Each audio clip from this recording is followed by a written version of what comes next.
पंतप्रधान मोदींच्या आखाती दौऱ्यावरून पडळकरांचा मोठा दावा, संजय राऊतांचा भाजपवर पलटवार. पंतप्रधान नरेंद्र मोदी यांच्या आखाती देशाच्या दौऱ्यावरून राज्यातील राजकारण पुन्हा तापलेलं आहे. भाजप नेते गोपीचंद पडळकर यांनी भारताच्या इंधन सुरक्षेबाबत मोठं विधान करत समुद्राखालून पाईपलाईन टाकण्याच्या शक्यतेवर विचार सुरू असल्याचा दावा केला आहे. माध्यमांशी बोलताना पडळकर यांनी म्हटले की होर्मुझ सामुद्रधुनी काही काळ बंद राहिली तर अनेक देशांचं तेल थांबलं होतं. भविष्यात भारताचा कायमचा इंधन प्रश्न सोडवण्यासाठी समुद्राखालून पाईपलाईन टाकण्याचा पर्याय विचाराधीन आहे. त्यांच्या या वक्तव्यामुळे राजकीय वर्तुळात चर्चा सुरू झाली आहे. दरम्यान शिवसेना ठाकरे गटाचे खासदार संजय राऊत यांनी यावर जोरदार प्रतिक्रिया दिली आहे. पाईपलाईन कुठून टाकायचे हे पाहण्यासाठी पंतप्रधान नरेंद्र मोदी समुद्राखालून परत येतील का असा टोला त्यांनी लगावला आहे. तसेच पाईपलाईन उभारणं हा 2 दिवसाचा प्रश्न नाही असं म्हणत राऊत यांनी भाजप सरकारच्या भूमिकेवर प्रश्नचिन्ह उपस्थित केलं आहे.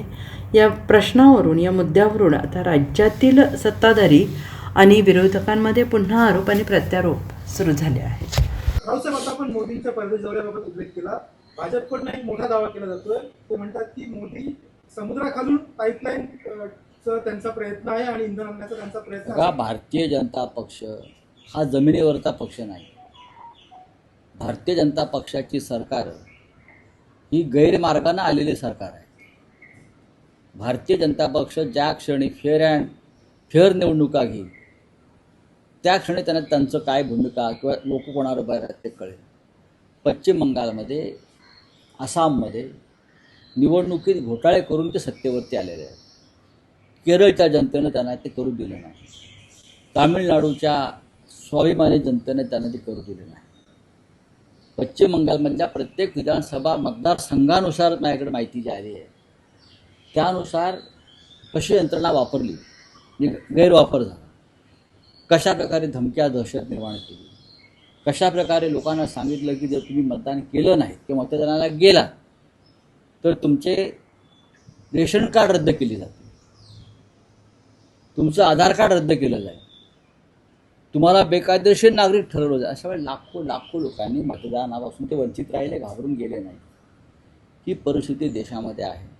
त्याच्यामुळे जोपर्यंत जनता निर्भय होत नाही, जोपर्यंत जनता स्वातंत्र्य लढ्यात ज्याप्रमाणे तरुणांनी एक योगदान दिलं देश वाचवण्यासाठी, त्याप्रमाणे देशाची जनता निर्भयपणे आपला आवाज उठवत नाही तोपर्यंत जनतेला हा मार सहन करावा लागेल.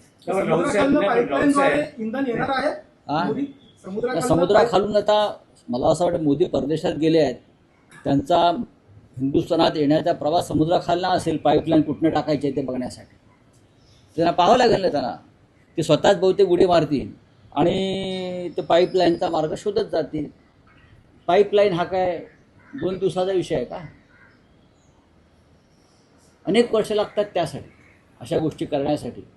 परत तुम्ही इराणबरोबरचे संबंध बिघडवलेले आहात. इतर कोणताही देश तुमचा मित्र नाही. चीनबरोबर तुमचे संबंध नाही. नेपाळ तुम्हाला किंमत देत नाही. तुम्ही कोणाच्या समुद्रमार्गातून ही पाईपलाईन टाकणार आहात हे आम्हाला सांगावं लागेल. Bureau report, SBN Marathi, Mumbai.